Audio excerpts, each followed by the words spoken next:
136 میگه ولیکن خرد نیست با پهلوان، سر بیخرد چون تن بیروان. ببین واقعا تشبیه چقدر زیباست.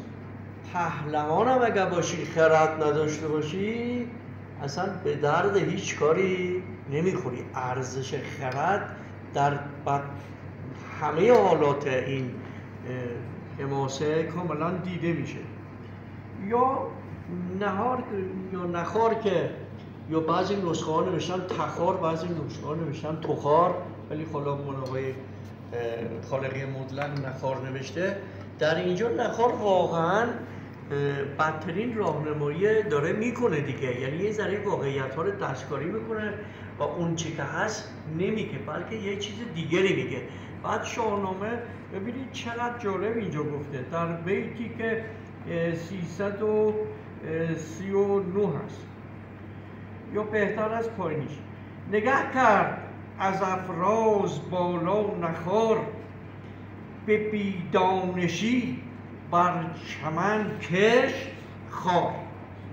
یعنی دانش درش نبود، به جایی که گل بکاره خار کاشت. یعنی بدترین اطلاعات به فرود داد، در صورتی که به این صورت هم نبود که گیو به این شکل برخورد کرده باشه، بلکه گیو آمد مأمور بود از جانب ایرانیان که بیا کیخسرو رو برگردانه و این کار هم به خوبی انجام داد.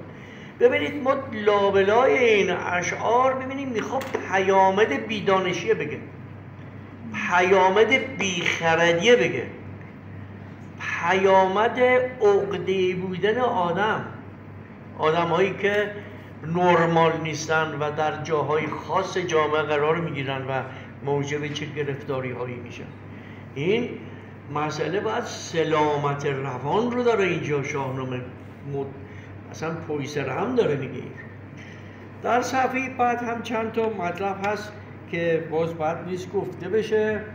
اگر بازم سوالی هست، هیون که شما میدانید هیون رو بیشتر این کتابایی که من نگاه کردم نوشتن شتر تنومند، ولی در شاهنامه اتفاقا در شاهنامه پژوهر هم گفتن شتر، ولی در شاهنامه منظور از هیون تنومند بودن اسبه، یعنی بیشتر با اسب سر کار داره شاهنامه تا شتر.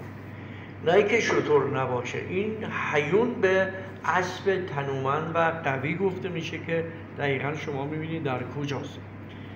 یکی دیگه پیاده شود، این قسمت که باز چیزی به صورت داره، ولی کمان را به زه کرد جنگی فرود، سر خانه چرخ بر که بسود.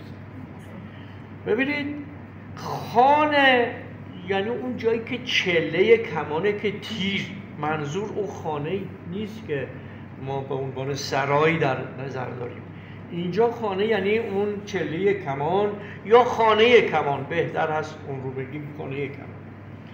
چرخ هم اینجا درست معنی، در جای دیگر هم معنی فلک میده، ولی اینجا کمان معنی میده، چون به حالت دایره هم هست کمان، خانه کمان، یعنی ما فلک رو اینجا کمان میگیریم.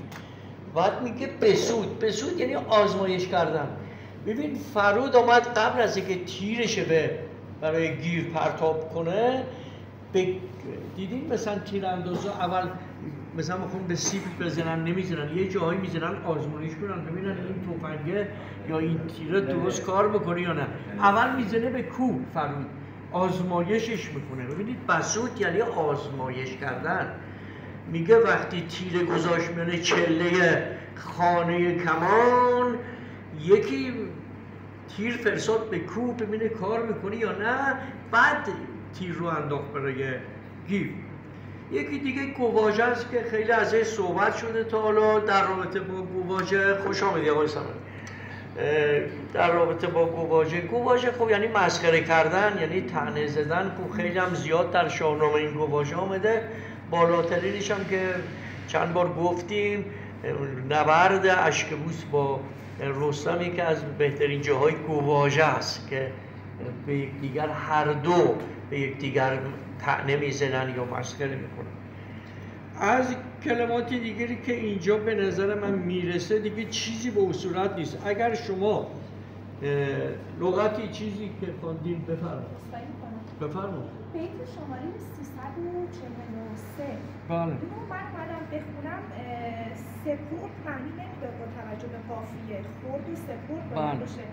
من اینو مجبور شدم سپرد بخونم. حالا کدومش درسته؟ والا من اینجا چون ما با قیافه اتفاقا می‌خواستم من خودم تذکر بدم که شما خودتون لطف فرمایید.